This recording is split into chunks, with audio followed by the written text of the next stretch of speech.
রূপন্তী দূরে চলে যায়। সুপ্রভার দাঁড়িয়ে থাকতে থাকতে গলা শুকিয়ে আসে। নিপাকে বলে সেও দোকানে যায় আইসক্রিম কেনার জন্য। রূপন্তী আর সুপ্রভা নেই, একা একা দাঁড়িয়ে আছে নিপা। তখনই তার সামনে সেই কালো রঙের গাড়ি এসে থামে। নিপা খেয়াল করে দেখে একটা ছেলে নেমে এসেছে, সাথে একটা প্যাকেট নিয়ে। নিপার বুঝতে দেরি হলো না, এই তামিম, যার জন্য এতক্ষণ তারা অপেক্ষা করছিল। নিপা কাছে গিয়ে দাঁড়ালো। আমি নিপা, আপনি নিশ্চয়ই তামিম। আমি সুপ্রভার বান্ধবী, ওরা একটু দোকানে গেছে। নিপার কথা শুনে তামিম কিছুক্ষণ নিপার দিকে তাকায়, তারপর বলে, সমস্যা নেই, আপনি রাখুন। তামিম গিফটের প্যাকেটটা নিপার হাতে দেয়। নিপাও সেটা নিয়ে নেয়। তারপর তামিম আর নিপার কিছুক্ষণ চোখাচোখিও হয়, যদিও বা তামিমের চোখে চোখ পড়তেই নিপা তৎক্ষণাৎ দৃষ্টি সরিয়ে নিয়েছে। একটু পরে সুপ্রভা আর রূপন্তী চলে আসে। ভাইয়া এসছো? আমি তো খেয়ালই করিনি। প্যাকেট এনেছো তো ঠিক মতন? হ্যাঁ রে বোন, এনেছি ঠিক মতন। এবার আমি যাই। সে কি, ভেতরে আসবে না একটুখানি? না রে, কাজের চাপ বেশি। নেহাত তুই বলেছিস বলে আসলাম, এবার যাই। হয়তো জেঠিকে বিয়ের দিন নিয়ে আসবো, তখন দেখতে পাবো। যাচ্ছি। আর কোনে কই, তাকে বিয়ের শুভেচ্ছা রইল। হাসি মুখে বিদায় জানিয়ে তিন বান্ধবী বাড়িতে চলে যায়। তামিম নিপার দিকে পেছন ফিরে কয়েকবার তাকালেও পরক্ষণে গাড়ি স্টার্ট দিয়ে বাড়ির উদ্দেশ্যে রওনা হয়ে যায়। আজকে সকালবেলা থেকেই বাড়িঘর সাজানো হচ্ছে, কারণ আজকেই রূপন্তীর গায়ে হলুদ। লাল নীল আলোতে উজ্জ্বল হয়ে পড়েছে পুরো বাড়ি, দেখতেও সুন্দর লাগছে। বেশ অনেক দূর অবধি পৌঁছিয়েছে আলোর ছটা, দেখেই বোঝা যাচ্ছে এটা একটা বিয়ে বাড়ি। তার উপর চড়ে চড়ে গান কিছুক্ষণ পরপর বেজে উঠছে। এখন বিকেল পেরিয়ে সন্ধ্যা সন্ধ্যা, একটা সুন্দর সময়। দিনের আলো নিভতে গিয়ে একটু পর রাত ধরা দিবে, তারপরে শুরু হবে হলুদের অনুষ্ঠান। সুপ্রভার পুরো বাড়িটা নখো দর্পণে চেনা, বহুবার এই বাড়িতে সে এসেছে। বাড়ি ভর্তি আত্মীয় স্বজনের ভিড়ে সে বসেছিল একটুখানি। তখনই রূপন্তী কোথা থেকে জানি হুড়মুড়িয়ে আসে সুপ্রভার কাছে। পরনে হলুদ শাড়িটা রয়েছে, মুখেও মেকআপ ভর্তি সাজ, গায়ে হলুদ রঙের ফুলের গহনা। রূপন্তীকে সাজানো হয়েছিল নিয়ম মতন, একটু পরে হলুদের জায়গায় নিয়ে যেত। কিন্তু এখনই রূপন্তী চলে এসেছে দেখে বেশ অবাকই হলো সুপ্রভা। কিরে, একটু পরেই অনুষ্ঠান আর তুই এক্ষুনি চলে আসলি কেন? আরে আর বলিস না, আমার সঙ্গে আয় তো, ওই যে সামনে বাঁশঝড়ের দিকে। কি, এই সন্ধ্যাবেলা আমি বাঁশঝাড়ের দিকে যাব? হাই, তোর কি মাথা পাগল হয়ে গেছে নাকি? আরে না, জুনায়েদ দাঁড়িয়ে আছে, আমার একা একা যেতে ভয় লাগছিল, সেই জন্য তোর কাছে আসলাম। তুই তো বেস্ট ফ্রেন্ড, আমাকে সাহায্য করবি না বল? তোকে সাহায্য করে আমার কি লাভ? দেখা তো তুই করবি, আমি কি করব ওখানে? আরে সুপ্রভা, ভুলে যাস না, অনিল ভাইয়া যখন তোর সাথে দেখা করতো তখন কিন্তু জুনায়েদও থাকতো। তাহলে একজন বন্ধু হিসেবে তোরও কর্তব্য এখন আমার পাশে থাকা। চল বলছি। সুপ্রভা আর না করল না। বহু কষ্টে জুনায়েদ রূপন্তীকে বুঝ মানিয়ে বিয়ের জন্য রাজি করেছে।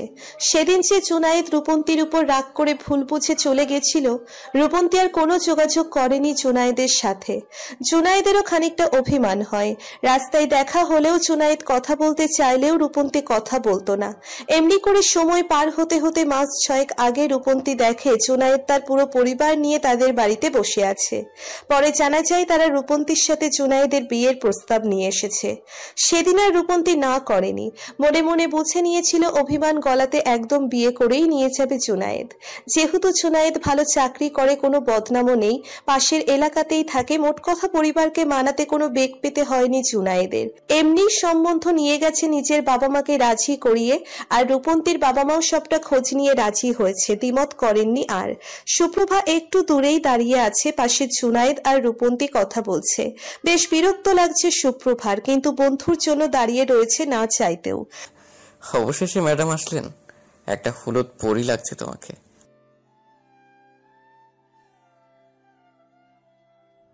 আরে আমি তোমার স্বামী, আমার জন্য আসবে না তো কার জন্য আসবে শুনি? আর মোবাইলে দেখে কি 8 মিনিটে তোমার বাড়ি? তো আমার বাড়ি থেকে 40 মিনিটের রাস্তা, বেশি দূরও নয়। তাহলে আমি কেন দেখবো না তোমাকে? কি সুন্দর যে লাগছে তোমায়, এই মুখটুকুই তো দেখার জন্য আসা আমার। জুনায়েদের কথায় রূপন্তী বেশ লজ্জা পেল। কে বলবে বুঝতে না পেরে দাঁড়িয়ে রয়েছে চুপচাপ। ওদিকে সুপ্রভা দাঁড়িয়ে ছিল, আচমকায় কাঁধে হাত পড়তে চমকে ওঠে। ভয়ে চিৎকার করবে তখনই দেখে তার মুখে হাত দেওয়া। চোখ ঘুরিয়ে তাকিয়েই দেখতে পায় অনিল দাঁড়িয়ে আছে। অনিলকে দেখে বেশ অবাক হয় সুপ্রভা। আপনি এখানে এখন কি করছেন? কেন এসেছেন? আরে আস্তে আস্তে, একসাথে এত প্রশ্ন কেন করছো? তোমার বান্ধবী যেমন তোমাকে নিয়ে এসেছে, তেমনি আমার বন্ধু সেম। অনিলের কথা শুনে সুপ্রভা ভ্রু কুচকালো। অনিলকে জিজ্ঞেস করলো, আপনাকে কিভাবে নিয়ে আসলো শুনি? যেভাবে তুমি তোমার বেস্ট ফ্রেন্ডের বিয়ের জন্য ওদের বাড়িতে আছো, ঠিক সেভাবেই আমিও আমার বেস্ট ফ্রেন্ডের বিয়ের জন্য ওদের বাড়িতে আছি। আচ্ছা বুঝলাম, তা আমার কাছে আসার কারণ কি আপনার? তোমাকে দেখতে, তোমাকে ভালোবাসতে। অনিলের এহেন কথাই সুপ্রভার চমকে ওঠে। কি ভালোবাসতে? অনিল মাথা চুলকাতে চুলকাতে হেসে উত্তর দেয়, ভালোবাসবো বাসবো রে বন্ধু, তোমায় যতনে। চুপ করুন, আপনার গান শুনতে আসিনি আমি। হিরো আলমের গলার মতন গান, কানটা বয়রা বানিয়ে দিল। চলে যান তো এখান থেকে। আরে সুপ্রভা, যাবই তো। এখান থেকে কি করব?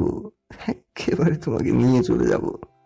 এই আপনার কি হয়েছে বলুন তো? ইদানিং কি রকম করে কথা বলছে? সুপ্রভা, আমার মধ্যে তো সেই ক্ষমতা নেই কিছু হবার, মানে মা হবার ক্ষমতা তো তোমার আছে। ছেলে হোক মেয়ে হোক, হবে তো তোমার। তাহলে বারবার একই কথা কেন বলো? সুপ্রভা বুঝলো সে অনিলের সাথে কথাই পারবে না। কিছুক্ষণ চুপ করে রইল। অনিল বলে উঠল, আচ্ছা সুপ্রভা, তুমি কালকে বিয়েতে কি রঙের জামা পরবে? সুপ্রভা একটু ভেবে তারপর উত্তর দেয়, আছে তো অনেক জামা, কিন্তু আমি সাদা লেহেঙ্গা পরবো। বেশ, তুমি সাদা লেহেঙ্গাটাই পরবে, কনফার্ম। কেমন? তুমিও সাদা, আমিও সাদা, আমরা দুজনে ম্যাচিং ম্যাচিং। এবার আমি সিদ্ধান্ত নিলাম, আমি অন্য রঙের জামা পরবো। সাদাটা ক্যান্সেল। সুপ্রভার বলা কথা শেষ হতেই অনিল সুপ্রভার একটু কাছে গিয়ে দাঁড়ালো। অনিলকে এরকম কাছে আসতে দেখে সুপ্রভা খানিকটা ভয় পেয়ে গেল। দৌড়ে যেতে সে নিজেও পিছু হাঁটছে, তবুও অনিল সুপ্রভার সামনেই আসছে। এক পর্যায়ে সুপ্রভার পিছু যাওয়া বন্ধ হতেই অনিল সুপ্রভার ঠোঁটে আঙ্গুল রেখে বলে, আমি বলছি না, সেজন্য তুমি সাদা রঙের জামা পরবে কালকে। আর যদি না পরি? আমি জানি তুমি পড়বেই, কারণ আমি ঠিক জানি আমার সুপ্রভা আমাকে ভালোবাসে, আর সে আমার কথা রাখবে। অনিলের বলা শেষোক্ত কথাটি শুনে সুপ্রভার মনে আলাদা শিহরণ বয়ে যায়। অনিল কি করে জানলো সুপ্রভা তাকে ভালোবাসে? ভালোবাসা এতই সোজা? সুপ্রভাকে চুপ থাকতে দেখে অনিল বলল, ভালোবাসা বোঝা সহজ, কারণ আমি যে তোমাকে ভালোবাসি সুপ্রভা। তোমার ওই তাকানোর দৃষ্টি বলে দেয় তুমি আমাকে ভালোবাসো। সেটা আর মুখ ফুটে বলার অবকাশ রাখে না। কিছু না বলা ভালোবাসা থাকে, বুঝে নিতে হয়। ঠিক তেমনটাই হচ্ছে তুমি। আমাকে ভালোবাসো কিন্তু স্বীকার করো না, অথচ আমি তোমার ভালোবাসা অনুভব করতে পারি। ভালোবাসা এমনই একটা জিনিস। সুপ্রভা হয়তো আর একটু সময় থাকলে নিজেকে দুর্বল করে ফেলবে, নিজের উপর কন্ট্রোল থাকবে না, আর সেটা হওয়া উচিত নয়। মনকে শক্ত করতে হবে। উপায় অন্তর না পেয়ে সুপ্রভা দ্রুত গতিতে সেখান থেকে প্রস্থান নিল রূপন্তীকে ফেলেই। অনিল সুপ্রভার চাওয়ার পানে তাকিয়ে বলল, ভালোবাসা যে লুকিয়ে রাখার জিনিস নয়, প্রকাশ করতে হয়, তাহলে ভালোবাসা আরো বাড়ে বই কমে না। শুভ্র রঙের একটা পাঞ্জাবি পরে সামনে এগিয়ে আসছে এক সুদর্শন পুরুষ। তার দিকে বিমোহিত দৃষ্টিতে তাকিয়ে আছে আরেক নারী। প্রখর দৃষ্টিতে তাকিয়ে রইল মানুষটার দিকে। চুলগুলো পিছনের দিকে আছড়ানো, হাতে কালো রঙের একটা ঘড়ি, আর চোখে কালো রঙের একটা সানগ্লাস। বোধহয় পুরুষটির কালো রং খুব প্রিয়। শুভ্র রঙের পাঞ্জাবিতে অপরূপ লাগছে। একেবারে কোনো ছেলেকে সাদা রঙে এতটা মানাতে পারে, সেটা সুপ্রভা নিজের চোখে না দেখলে হয়তো বুঝতোই না। চোখের পলক যেন পড়ছেই না অনিলকে দেখতে পেয়ে। আর একটু ভালো করে তাকাতেই কেমন লাগলো। এই পাঞ্জাবিটা এত চেনা কেন লাগছে সুপ্রভার? মনে হচ্ছে আরো আগে কোথাও দেখেছে। মস্তিষ্কে চাপ প্রয়োগ করতেই মনে পড়লো, এই তো সেই পাঞ্জাবি যেটা অনিলের জন্মদিনে কিনেছিল সুপ্রভা উপহার হিসেবে। সেটা অনিলকে দিয়েও ছিল, কিন্তু এতগুলো বছর পরও যে সেই পাঞ্জাবিটা অনিল এত যত্ন করে রেখেছে সুপ্রভা কল্পনাও করেনি। সেদিনের পর অনিল সেই পাঞ্জাবিটা নিয়ে ঠিক করেছে, এই চিন্তাটুকুও সুপ্রভার মনে আসেনি। সেখানে এত বছর পরও অনিল যত্ন করে তার দেওয়া উপহারের জামাটা পরেছে। না, মানুষটার ভালোবাসায় যে কোনো খুঁত নেই, একদম নিখুঁত ভালোবাসা, সেটা সুপ্রভা যেন প্রতিদিন একটু একটু করে টের পাচ্ছে। সুপ্রভার ভাবনার মাঝে সামনে এসে দাঁড়ালো অনিল, তড়ি মেরে জিজ্ঞেস করলো, এক্ষুনি আমাকে দেখে হা হয়ে তাকিয়ে আছো? যখন আমি বড় বেশি তোমার সামনে এসে দাঁড়াবো তখন কি করবে? জ্ঞান হারাবে নাকি সুন্দরী? অনিলের কথা শুনে ঘোর কাটলো সুপ্রভার। চোখ মেলে তাকালো অনিলের দিকে, কাছ থেকে দেখে যে মানুষটার দিক থেকে চোখ ফিরানো দায়ী হয়ে পড়েছে। সুপ্রভা দৃষ্টি সংযত করলো। একদম বাজে কথা বলবেন না। বরযাত্রী এসছেন, যান বরের সঙ্গে গিয়ে বসে থাকুন চুপচাপ। সুপ্রভার কথা শুনে অনিল স্মিত হাসলো। তুমি আমাকে এখন সামনাসামনি দেখতে পারো, কোনো সমস্যা নেই। আমাকেই তো দেখবে, মানে নিজের হবু স্বামীকেই তো দেখবে। এত লজ্জা পাবার কি আছে শুনি? আমি তো দূর থেকেই তোমাকে নয়ন ভরে দেখে আমার নয়ন যুগলকে সার্থক করলাম। অনিলের শেষোক্ত কথা শুনে সুপ্রভা চমকালো। মানে মানুষটা তার দিকে আড়াল থেকে নজর রাখে। এবার দেখছি সুপ্রভাকে ঠিক করে চলতে হবে, কখন কি করে বসে, আর সেটা অনিল দেখে ফেললে তো বেজায় মুশকিল হয়ে পড়বে। সুপ্রভা অনিলকে বলল, এই পাঞ্জাবিটা তো আমি সেই কবে দিয়েছিলাম, এত বছর পরেও আপনি সেটা পরে আছেন। আপনার গায়ে লাগলো কি করে, সেটাই তো বড় কথা। তুমি দিয়েছো, বড় যত্নে আগলে রেখেছি এটাকে। তোমার দেওয়া প্রথম উপহার ছিল। জানো, তুমি ছিলে না, কিন্তু তোমার দেওয়া স্মৃতিটুকু ছিল আমার কাছে। এটা ধরলে দেখলে মনে হতো তোমার কথা। হয়তো তুমি এই স্মৃতির গভীরতা বুঝবে না আমার কাছে ঠিক কতটুকু। সুপ্রভা দেখলো পরিস্থিতি অন্যদিকে চলে যাচ্ছে। সে মোটেও এসব বিষাদময় কথা শুনতে রাজি না। বহু বছর তো কাটালো বিষাদের ছায়াতলে, আর ভাল লাগছে না। অনিলও বোধহয় সুপ্রভার অস্বস্তির কারণ বুঝতে পেরেছে। কথা ঘুরিয়ে নিল কৌশলে। সুপ্রভাকে বলল, আমি জানতাম তুমি সাদা রঙের জামাটাই পরবে। আমার কথা ফেলতে পারবে না। দেখেছো, তুমি মুখে স্বীকার না করো, কিন্তু তোমার ব্যবহার সব দিক দিয়েই ভোরের আলোর মতো স্পষ্ট তুমি আমাকে ভালোবাসো। সুপ্রভা কিছু বলল না। কেই বা বলে, অনিল তো কিছু ভুল বলেনি। সে তো সত্যিই অনিলকে তার মন দিয়েছে, কেবল প্রকাশ করতে পারছে না মন খুলে। তুমি এই ধরনের বুকে ফুটন্ত সাদা গোলাপ ফুল, স্নিগ্ধ রূপ সৌন্দর্যের মন মস্তিষ্ক ব্যাকুল। শুদ্ধ আর পবিত্র তুমি, নেই কোনো ভুল। মেয়ে লাগছে তোমায় সদ্য ফোটা সাদা ফুল। অনিলের বলা কথা শুনে সুপ্রভা মুচকি হাসে। এই তো একটু আগে পরিস্থিতি ছিল অন্যরকম, এখন নিমেষের মধ্যে পুরো বিষয়টা বদলে গেল। কি সুন্দর করে কথা বলতে শিখেছে মানুষটা, বড় পরিবর্তন হয়েছে। হয়েছে হয়েছে, আর বলতে হবে না। আপনি তো ইদানিং কথা শুরু করলে আর থামতেই চান না। এবার চলুন, বিয়ে পড়ানো শুরু হয়ে যাবে। সুপ্রভার কথা শুনে অনিল থামল না, আরেকটু কাছে এসে দাঁড়ালো, তবে যথেষ্ট দূরত্ব বজায় রেখেই। সুপ্রভাকে বলল, সাদা গোলাপ ফুল তো চিনোই তাই না? এরকম সাদা থপথপে গোলাপ ফুল তোমায় ঠিক সেরকমই লাগছে সুপ্রভা। মনে হচ্ছে বাগান থেকে একটা তরতাজা সাদা গোলাপ ফুলকে আমার সামনে এসে দাঁড় করিয়েছে, যে ফুল একান্তই আমার, শুধুই আমার, যাতে নেই অন্য কারোর অধিকার। এই ফুলকে যত্ন করে আমাকে বাগানে নিয়ে আসার অনুমতি কি তুমি দেবে? আকুতি ভরা কণ্ঠ অনিলের। এই কণ্ঠের আবদার কি করে উপেক্ষা করবে সুপ্রভা? মন বলছে হ্যাঁ বলে দি, বিবেক মনে করিয়ে দিচ্ছে বাবাকে দেওয়া কথাটা। দুটো টানাপোড়েনের মাঝখানে সুপ্রভা কি করবে বুঝে উঠতে পারছে না। দ্রুত গতিতে সেখান থেকে চলে গেল। না চলে গেল বললে ভুল হবে, পালিয়ে গেল এক প্রকার অনিলের থেকে। গিয়ে বসলো রূপন্তীর পাশে গিয়ে। লাল টুকটুকে শাড়ি পরে বউ সেজে বসে আছে রূপন্তী। কিছুক্ষণ আগেই বরযাত্রী হিসেবে জুনায়েদ, অনিল সবাই চলে এসেছে। কাজীও চলে এসেছে, বিয়ে পড়ানোর তাড়া দিচ্ছে। অবশেষে পবিত্র তিন কবুল বলার মাধ্যমে রূপন্তী আজীবনের জন্য জুনায়েদ নামক মানুষটার বউ হয়ে গেল।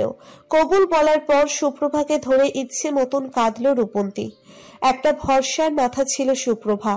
জুনায়েদ তো রূপন্তীকে বউ বানাতে পেরে খুশি, আর ধরছে না, উপচে পড়ছে একেবারে। আরে ভাই, খুশি তো, একটু নিজের ভেতর সংযত রাখ। পুরো বাড়িতে মানুষ গিজগিজ করছে, নতুন বর তুই, একটু তো লজ্জা শরম পাবি নাকি? আরে ভাই, জানিস এই মেয়ে কত নিষ্ঠুর? আমি না হয় একটু অভিমান করেছি, কিন্তু সে তো যোগাযোগই করেনি। যদি ফ্যামিলিকে রাজি না করাতাম তাহলে তো বোধহয় তোর মতন দেবদাস হয়ে ঘুরতে হতো আমাকে। জুনায়েদের কথা শুনে অনিল হালকা করে পিঠে একটা থাপ্পড় দিয়ে বলল, ধুর, দেবদাস হবো কেন? আমার রানী এসে পড়েছে। তো তোর থেকে তো বেশি কষ্টে আমি ছিলাম। তুই তো তাও চোখের দেখা দেখতে পেতিস, সব খোঁজ খবর জানতি। আর আমি তো জানতেও পারিনি সুপ্রভা কোথায় আছে। সেই জন্যই তো এতদিন একটু ভরসাতে ছিলাম এত বছর। যাক, আমার তো কোনো চিন্তা নেই, তোরও হবে না। একবার যখন সুপ্রভাকে পেয়েছিস, এবার নিজের করে নিস। অনিল আর জুনায়েদের কথার মাঝখানে আরো কয়েকজন মানুষ এসে পড়ল নতুন বরকে দেখার জন্য। অতঃপর রূপন্তীকেও জুনায়েদের পাশে বসানো হলো। একে একে সবাই ছবি তুলছে। লাইটের ঝলকানিতে চোখ ধাঁধিয়ে যাচ্ছে একেবারে সুপ্রভার। কিছুক্ষণ ছবি টবি তোলার পর এবার পালা আসলো বিদায়ের। সুপ্রভা আঠার মতো চিপকে আছে রূপন্তীর সাথে, এক মুহূর্তের জন্যেও কাজ ছাড়া করেনি। এই তো আর কিছুক্ষণ সময়, তারপর রূপন্তী চলে গেলে বদলে যাবে পুরো জীবন। আনন্দে হইচইপূর্ণ বিয়ে বাড়ি এবার বিষাদে রূপ নিল। মেয়ে বিদায়ের সময় কান্নার আওয়াজ পরিবেশ ভারী করে তুলেছে। অবশেষে রূপন্তী শেষবারের মতো সুপ্রভাকে জড়িয়ে ধরে নিল। তারপর গাড়িতে উঠে পাড়ি দিল এক নতুন জীবনের উদ্দেশ্যে। গাড়িতে বসতেই জুনায়েদ রূপন্তীর দিকে টিস্যু বাড়িয়ে দিতেই রূপন্তী সেটা নিয়ে চোখ মুখ মুছে নিল। এরকম ভাবে কাঁদলে যেন তোমাকে বিয়ে করে নিয়ে যাচ্ছি না, একেবারে মারতে নিয়ে যাচ্ছি, যেন এক্ষুনি দুনিয়ার মায়া ত্যাগ করবে তুমি, সেজন্য এরকম ভাবে কাঁদছো। জুনায়েদের কথায় রূপন্তী কান্না থেমে গেল। রাগত দৃষ্টিতে জুনায়েদের দিকে এক পলক তাকিয়ে আর কিছু বলল না। ফুলে সজ্জিত গাড়ি নিয়ে চলছে নতুন বধূ নিয়ে এক নতুন জীবনের দিকে। রূপন্তীর যাওয়াতে মনটা ভীষণ ভার হয়ে গেছে সুপ্রভার। মন খারাপ নিয়ে চেয়ারে বসেছিল, ঠিক তখনই বাবা আর মা সুপ্রভার পাশে এসে বসলো। সুপ্রভা আর কিছু বলল না। বিয়ে উপলক্ষে তামিম, সাহারা বেগম, আফজাল হোসেন সবাই এসেছে। আফজাল হোসেন মেয়ের দিকে চেয়ে বলল, সুপ্রভা মা, আগুনের কাছে বরফ থাকলে বেশি সময় নেয় না গলতে, বুঝলি? অনিলকে তোর দেখতাম, ওকে দেখা অসম্ভব কিছুই না। যেহেতু জুনায়েদ ওর বন্ধু, সেক্ষেত্রে ও থাকবেই, কিন্তু তোকে নিজেকে গুছিয়ে রাখতে হবে। অনিলের বাবা সেদিন কার অপমান আমি কখনো ভুলিনি। উনি মনে করেন আমরা লোভী, কিন্তু মা তুই তো লক্ষ্যের খুব কাছে চলে এসেছিস। যে স্বপ্ন তোকে নিয়ে দেখছি আমরা, সেটা পূর্ণের দৌড়াগৌড়া দাঁড়িয়ে আছিস তুই। অনার্স তো শেষ, আর একটু কষ্ট করিস মা, যাতে তোর কর্ম অনিলের বাবাকে জবাব দিতে পারে। সুপ্রভা এতক্ষণ বেশ মনোযোগ দিয়ে আফজাল হোসেনের কথা শুনল। আফজাল হোসেন মেয়ের পাশে বসে আছেন মেয়ের উত্তরের অপেক্ষায়। সুপ্রভা মুখ খুলল অবশেষে। বাবা, তুমি চিন্তা করো না, আমার কাছে সবার আগে তুমি। আমাকে নিয়ে আমার বাবা যে স্বপ্ন দেখেছে সেটা আমি পূরণ করবই। আমার জন্য তোমাকে অপমানিত হতে হবে না। বুকে পাথর চাপা দিয়ে এক প্রকার কথাগুলো বলল সুপ্রভা। বাবা মা সবাইকে একে একে গাড়িতে উঠে নিজে ভিতরে যাবার জন্য পা বাড়িয়েছে। জামা কাপড় গুছিয়ে নিবে, তখনই ড্রয়িং রুমে দেখা হলো অনিলের সাথে। কোণে বিদায়ের সময় সমস্ত লোক বলতে গেলে এখনো বাহিরেই আছে, সেজন্য ড্রয়িং রুমে কেউ নেই। সুপ্রভাকে দেখতে পেয়ে অনিলের মুখে হাসি ফুটে উঠল, যেন এতক্ষণ সে সুপ্রভার জন্যই অপেক্ষা করছিল। সুপ্রভা খেয়াল করলো অনিলের হাতে একটা সাদা জবা ফুল।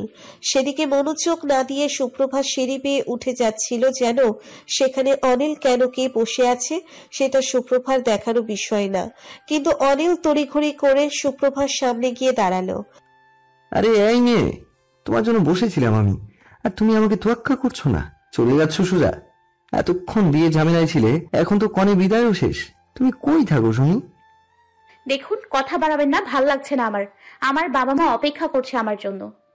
শ্বশুর মশাই তো আর তোমার মতো বাসানি নয়, তিনি ঠিক আমার সাথে হাসি মুখে সুন্দর করে কথা বলেছে, বুঝলে? সুপ্রভা অনিলকে আর প্রতি উত্তর করল না। অনিল হাতে থাকা জবা ফুলটা সুপ্রভার দিকে এগিয়ে বলল, বললেও হবে না একটু ফুল, এই ফুলেই শোভা পায় আরো একটি ফুল। সুপ্রভা অনিলের কথা শুনে না চাইতেও হাসলো। সত্যি অনিল বেশ চমৎকার করে কথা বলতে শিখে গেছে। কেমন সুন্দর ছন্দ করে কথা বলে মিলিয়ে মিলিয়ে। সুপ্রভা এক নজর অনিলের চোখের দিকে তাকালো। মায়া ভরা চোখের দিকে তাকালে সুপ্রভা যেন নিজেকে হারিয়ে ফেলে। সুপ্রভার সামনে ফুলটা ধরে দাঁড়িয়ে আছে অনিল। এটা ফিরিয়ে দেবার সাধ্য নেই সুপ্রভার। একটা ফুলই তো দিয়েছে, নিলে কি আর এমন ক্ষতি হবে? শেষ বেলায় আর মানুষটাকে কষ্ট না দিলেই হয়। হ্যাঁ, শেষ বেলা, কারণ এই যে সুপ্রভাত যাবে আর তো আসবে না। সুপ্রভা ফুলটা হাতে নিতেই আবারও অনিল বলে উঠল, মেয়ে, ফুলটা তোমার কানে গুজলে বেশ লাগতো। সৌন্দর্য যেন আরো ফুটে উঠত, তখন একেবারে নজরটায় আটকে যেত। বেশ সুন্দর করে গুছিয়ে কথা বলতে শিখে গেছেন দেখছি আপনি। তোমার জন্য সবকিছু, বুঝলে মেয়ে। নিজেকে একটু কবি, রোমান্টিক পুরুষ বানিয়ে যদি তোমার মতো পাষাণী হৃদয়ে থাকা আমার জন্য একটুখানি ভালোবাসা আছে না, তা যেন প্রকাশ হয়ে আসে। ভালোবাসা অনুভব করা জিনিস, বুঝে নেবার জিনিস, প্রকাশ করার নয়। যে ভালোবাসা লোক দেখানো বা অতিরিক্ত প্রকাশ করা হয় সেটা বোধহয় খুব বেশি দিন থাকেও না, বুঝলেন? বুঝেছি, আমার জন্য ভালোবাসা তোমার মনে ঠিক রয়েছে, তুমি প্রকাশ করছো না। তবে এবার করবে, আমার অপেক্ষার প্রহর শেষ হবে। অনিলের কথা শুনে সুপ্রভার সঙ্গে সঙ্গে মাথা নিচু করে ফেলল।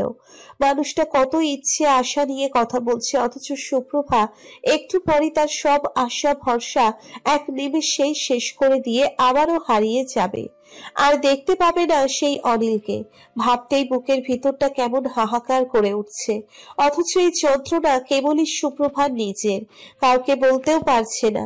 সুপ্রভাকে চুপ দেখে অনিল বলল, কথা দিলাম তোমার কাছে, ওহে আমার প্রিয়া, তোমায় যদি না পাই আমি করবো না খুব বিয়া।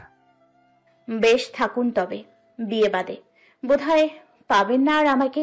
যদি থাকেন ভাগ্যে তবেই দেখা হবে আমাদের। অনিলকে আর কিছু বলার সুযোগ না দিয়ে সুপ্রভা উপরে উঠে গেল। অনিল বুঝে উঠতে পারল না সুপ্রভার বলা কথার মানে। সুপ্রভা যাওয়ার পানে তাকিয়ে রইল কেবল কিছুক্ষণ, তারপর নিজের বাড়িতে যাবার জন্য পা বাড়ালো। বারান্দায় বসে আছে সুপ্রভা। রাত এখন 12টা, অথচ তার চোখে ঘুম নেই। বারান্দায় বসে বসে চন্দ্র বিলাস করছে। ভুল হবে, ভিতরটা ছটফট করছে অনিলের জন্য। সেই কারণে দু চোখেও ঘুম নেই। তখন যে অনিল চলে গেল সে তো জানলেও না সুপ্রভা আবারও হারিয়ে যাবে। জানলে বোধহয় সুপ্রভাকে আর যেতেই দিত না। চুপিসারে চলে আসলো সুপ্রভা। আসার আগে একটা বার অনিলের থেকে বিদায়ও নিতে পারেনি। বাস্তবতা যে বড়ই কঠিন, সেখানে মন যেরকমই ভাবুক না কেন আমাদের বর্তমান পরিস্থিতি সেটা করে উঠতে দেয় না। যেমনটা হচ্ছে সুপ্রভার সাথে। মনে প্রেম থাকলেও বিচ্ছেদের সঙ্গী হয়েছে। সে মনে যতই প্রেম থাকুক, যতই ভালোবাসা থাকুক, বাবাকে দেওয়া কথার খেলাপ সুপ্রভা কিছুতেই করবে না। যতবার বাবার বলা কথা মনে পড়ে, সাথে ঠিক ততবারই অনিলের বাবার বলা কথাগুলো মনে পড়ে। তারপরেই স্থির করে নেয় মনকে, প্রস্তুত করে সেই কথার জবাব যেন তার কর্মই দেয়। রাতের বেলা আকাশ দেখে সুপ্রভা কিছুক্ষণ তাকিয়ে রইল।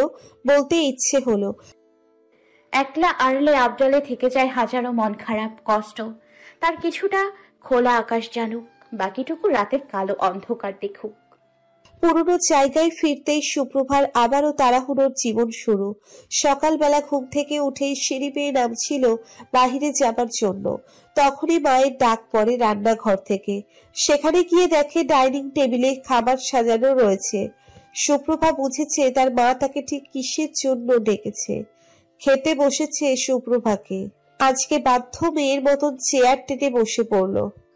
কি রে, আজকে যে খাবার জন্য কোনো চেঁচামেচি করতে হলো না, নিজে থেকেই বসে পড়লি খেতে?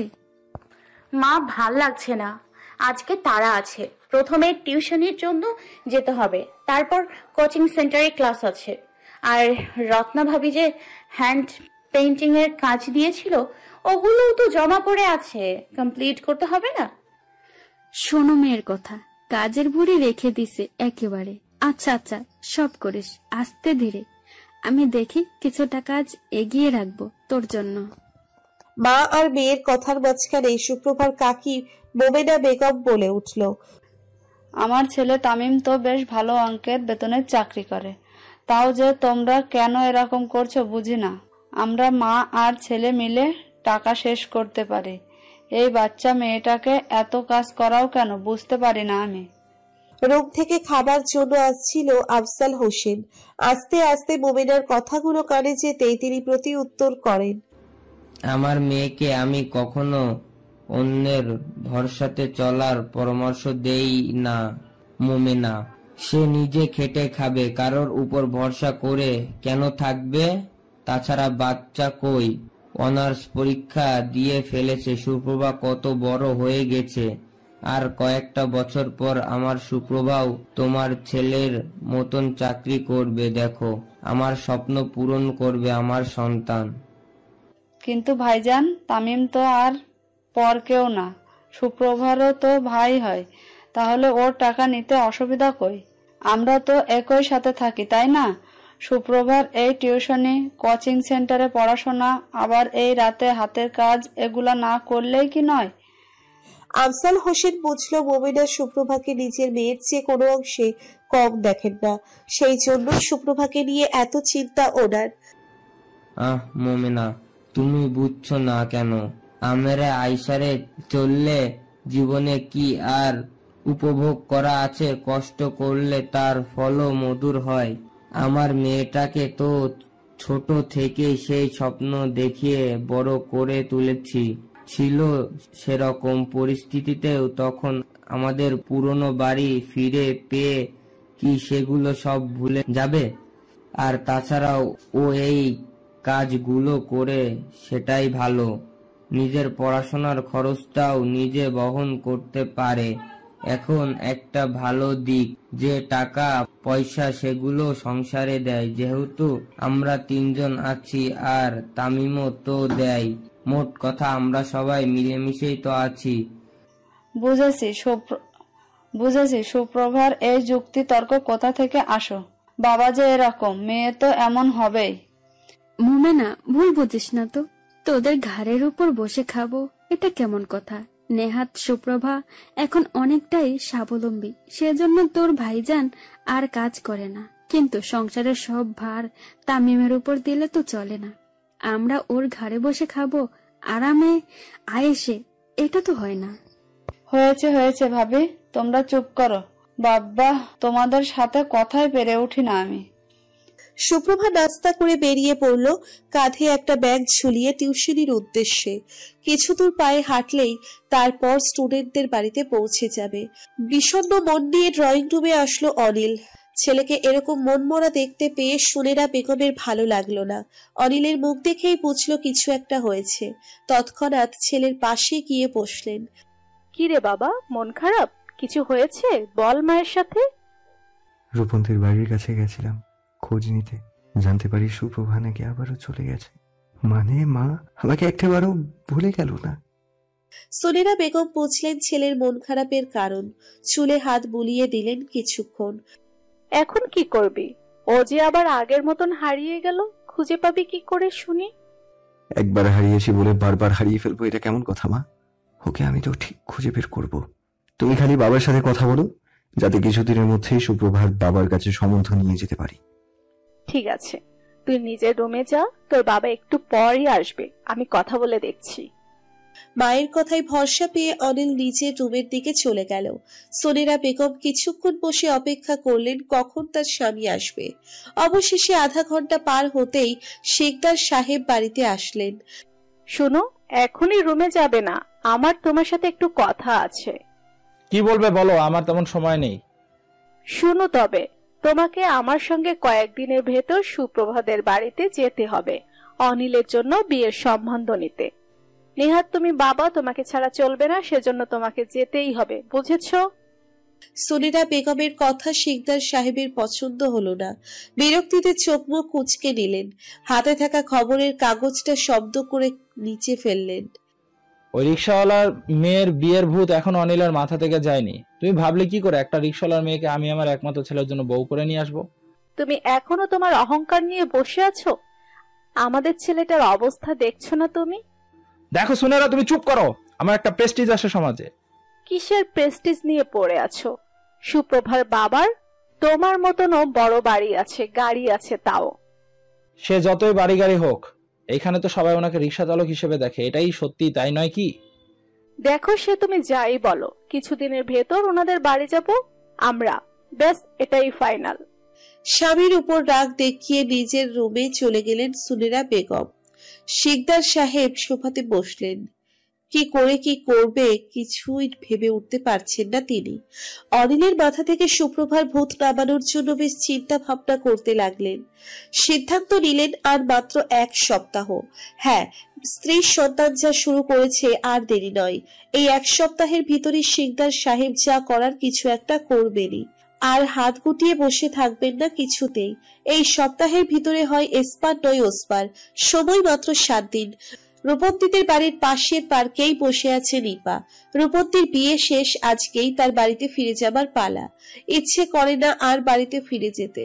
বাড়ি গেলেই সে ডিভোর্সি, এটা নিয়ে কথা কেবল হতেই থাকে। পান থেকে চুন খসলে ভাইয়ের ডিভোর্সি বলে খোটা দেওয়াটা তো আছেই, সাথে নিজের মায়ের অন্যরকম একটা রূপ।